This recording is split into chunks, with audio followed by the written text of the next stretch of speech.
Hi friends, welcome back to the channel. ನಮಗೆ ತಿಂಡಿಗೆ ಉಪ್ಪು ದೋಸೆ. ಆ್ಯಕ್ಚುಲಿ ಇದು ಒಲೆಯಲ್ಲಿ ಮಾಡಿದರೆ ಒಳ್ಳೆಯದಾಗ್ತದೆ, ಟೇಸ್ಟ್ ಬರ್ತದೆ. ಒಲೆ ಇಲ್ಲ ಅಲ್ಲ, ಹಾಗಾಗಿ ಗ್ಯಾಸಲ್ಲಿ ಮಾಡ್ತಾ ಇದ್ದೀನಿ. ನನ್ನ ಫೇವ್ರೆಟ್ ತಿಂಡಿ ಇದು. ಯಾವಾಗಲೂ ಮಾಡೋದಿಲ್ಲ, ಕೆಲವೊಮ್ಮೆ ಮಾತ್ರ ಮಾಡ್ತೀನಿ. ಆಯಿಲ್ ಎಲ್ಲ ಏನು ಹಾಕ್ಲಿಕ್ಕಿಲ್ಲಲ್ಲ, ವಿದೌಟ್ ಆಯಿಲ್, ಹಾಗಾಗಿ ಇಷ್ಟ ಆಗ್ತದೆ ನನಗೆ. ಮತ್ತು ಹೆಚ್ಚು ಇಂಗ್ರೀಡಿಯೆಂಟ್ಸ್ ಎಲ್ಲ ಏನು ಹಾಕ್ಲಿಕ್ಕಿಲ್ಲ. ಅಕ್ಕಿ, ಸ್ವಲ್ಪ ತೆಂಗಿನಕಾಯಿ, ಆಮೇಲೆ ಸ್ವಲ್ಪ ಅನ್ನ ಹಾಕಿದ್ದೀನಿ. ಇದು ಕಾವಲಿಯಲ್ಲಿ ದೋಸೆ ತೆಗೆಯುವುದೇ ಒಂದು ದೊಡ್ಡ ಟಾಸ್ಕ್. ಅಂದರೆ ಅದು ಮಣ್ಣಿಂದು ಕಾವಲಿ ಅಲ್ಲ, ನಾವು ಓಡ್ ಅಂತ ಹೇಳ್ತೇವೆ, ದೋಸೆ ಮಾಡೋ ಓಡು. ಹೀಗೆ ಫೋರ್ಸಲ್ಲಿ ತೆಗೆಯುವಾಗ ಸ್ವಲ್ಪ ಜಾಗ್ರತೆ ಮಾಡಬೇಕಾಗ್ತದೆ, ಇಲ್ಲಾಂದರೆ ಒಡೆದು ಹೋಗೋ ಚಾನ್ಸಸ್ ಜಾಸ್ತಿ. ಹಾಗೆ ಮಾಡಿ ನಾನು ಒಂದು ಕಾವಲಿ ಒಡೆದು ಹಾಕಿದ್ದೇನೆ. ಆಮೇಲೆ ಅಮ್ಮ ಇದನ್ನು ತಂದು ಕೊಟ್ಟರು. ಒಲೆಯಲ್ಲೇ ಆದರೆ ಒಳ್ಳೆ ಆಗ್ತದೆ, ಒಂದೇ ಫ್ಲೇಮಲ್ಲಿ ಅದನ್ನು ಬೇಯಿಸ್ಬೋದು. ಗ್ಯಾಸಲ್ಲಾದರೆ ಲೋ ಫ್ಲೇಮೇ ಇಡಬೇಕು. ಸ್ವಲ್ಪ ಫಾಸ್ಟ್ ಇಟ್ವಿ ಅಂದರೆ ಅಡಿಯೆಲ್ಲ ಕಪ್ಪಾಗಿ ಹೋಗ್ತದೆ, ಮತ್ತು ಕಹಿ ಕಹಿ ಆಗ್ತದೆ ತಿನ್ನುವಾಗ. ಹಾಗಾಗಿ ಗ್ಯಾಸಲ್ಲಿ ಅಷ್ಟೊಂದು ಒಳ್ಳೆ ಆಗೋದಿಲ್ಲ.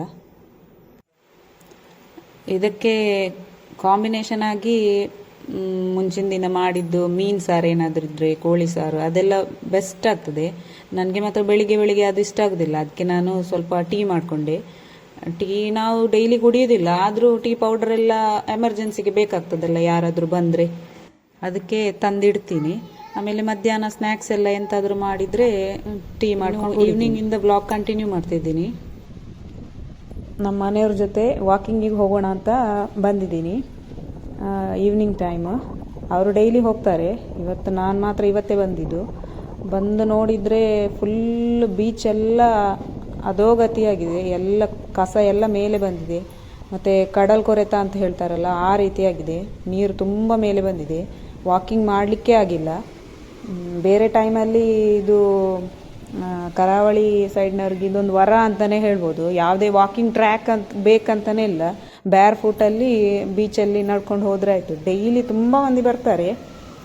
ಮಾತ್ರ ಈ ಟೈಮಲ್ಲಿ ಹೋಗಲಿಕ್ಕೆ ಆಗ್ತಾ ಇಲ್ಲ, ಸರಿ ಕಸ ಎಲ್ಲ ಬಿದ್ದಿದೆ, ನಡಿಲಿಕ್ಕೆ ಒಂಥರ ಆಗ್ತದೆ. ನೋಡಿ ತೋರಿಸ್ತೇನೆ. ಇಷ್ಟು ಜಾಗ ಮಾತ್ರ ಒಳ್ಳೆ ಉಂಟು, ಮುಂದೆ ಹೋದಾಗೆ ನೀರು ಬರ್ತದೆ, ಪುನಃ ಮೇಲೆ ನಿಲ್ಲಬೇಕು. ನೀರು ಆಚೆ ಹೋದಾಗ ಕೆಳಗೆ ಬರೋದು, ಆ ರೀತಿ.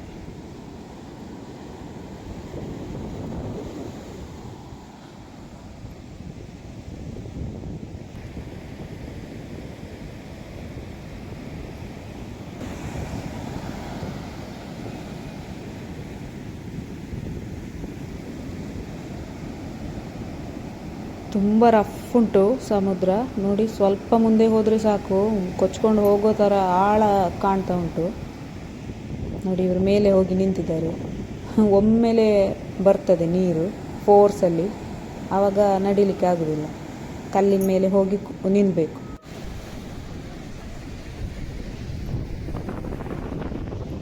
ಇದೊಂದು ಪ್ಲೇ ಗ್ರೌಂಡ್ ಇದ್ದಾಗೆ, ಸ್ವಲ್ಪ ವಿಡ್ತುಂಟು ಇಲ್ಲೆಲ್ಲ ಮಕ್ಕಳು ಆಟ ಆಡ್ತಿದ್ರು. ಈಗ ಎಲ್ಲ ಕಸ ಕಡ್ಡಿ ಎಲ್ಲ ಏನು ಬೇಕಾದುಂಟು ಇಲ್ಲಿ, ತುಂಬ ಗಲೀಜಾಗಿದೆ. ಆದರೂ ಕೆಲವು ಮಕ್ಕಳು ಆಡ್ತಾ ಇದ್ದಾರೆ. ಇದು ಪೊಟ್ಟಳಿವೆ ಅಂತ ಕರಿತೇವೆ ನಾವು, ತೋರಿಸ್ತೀನಿ ನಿಮಗೆ. ಅದು 2 ಸೈಡ್ ಇದ್ದು ನೀರು ಒಟ್ಟಾಗುವುದು ಪ್ಲೇಸು. ನೋಡಿ, ಇದು ಸಮುದ್ರದ ನೀರು. ಇಲ್ಲಿ ಒಂದು ಹಳ್ಳ ಥರ ಉಂಟು. ಹಳ್ಳ ಅಂದರೆ ನಾವು ತೋಡು ಅಂತ ಕರಿತೇವೆ. ಅದರ ನೀರು ಮತ್ತು ಸಮುದ್ರದ ನೀರು ಒಟ್ಟಾಗ್ತದೆ. ಇದು ಸುಮಾರು ಎಷ್ಟೋ ಕಿಲೋಮೀಟ್ರ್ ಉದ್ದ ಉಂಟು, ಮೇಯ್ನ್ ರೋಡ್ ತನಕ ಹೋಗ್ತದೆ. ಇದು ತೋಡು ಅಂತ ಹೇಳ್ತೇವಲ್ಲ ಅದು. ಬೇರೆ ಟೈಮಲ್ಲಿ ಇದು ಇಲ್ಲಿ ಕಟ್ಟಾಗಿರ್ತದೆ, ಇಲ್ಲಿ ಇರುವುದಿಲ್ಲ ನೀರೆಲ್ಲ, ಇಲ್ಲಿಂದ ಸೀದಾ ಆಚೆ ಪಾಸ್ ಆಗ್ಬೋದು. ಈ ಟೈಮಲ್ಲಿ ಮಾತ್ರ, ಮಳೆಗಾಲದಲ್ಲಿ ನೀರು ಫೋರ್ಸಲ್ಲಿ ಇಲ್ಲಿ ಒಟ್ಟಾಗ್ತದೆ ಹೀಗೆ. ಮತ್ತು ಇಲ್ಲಿಂದ ಸ್ಟ್ರೈಟ್ ಹೋಗಿ ಇಲ್ಲಿ ವೈಟ್ ಕಲರ್ ಇದ್ದು ಕಾಣ್ತಾ ಉಂಟಲ್ಲ, ಗೆಸ್ಟ್ ಹೌಸ್ ಇದು. ಇಲ್ಲಿಂದ ಮೇಲೆ ಹೋದರೆ ನಮ್ಮ ಅಮ್ಮನ ಮನೆ ಸಿಗ್ತದೆ.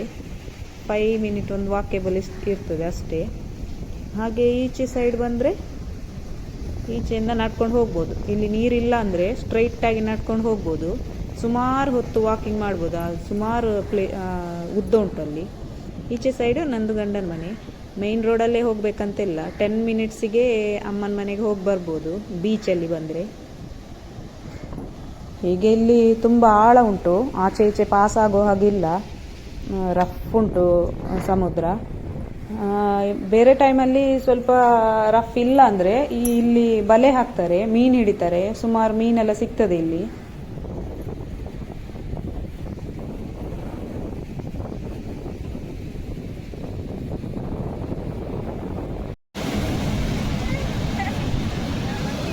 ವಾಕಿಂಗಿಗೆ ಅಂತ ಬಂದು ನೀರಲ್ಲಿ ಆಟ ಆಡಿ ಹೋದಾಗೆ ಆಯಿತು. ವಾಕಿಂಗ್ ಸ್ವಲ್ಪವೂ ಮಾಡಲಿಕ್ಕಾಗಲಿಲ್ಲ. ಓಕೆ ಫ್ರೆಂಡ್ಸ್, ಇವತ್ತಿನ ವ್ಲಾಗ್ ಇಲ್ಲಿಗೆ ಎಂಡ್ ಮಾಡ್ತಾ ಇದ್ದೀನಿ. ಮುಂದಿನ ವೀಡಿಯೋದಲ್ಲಿ ಸಿಗೋಣ. ಬಾಯ್.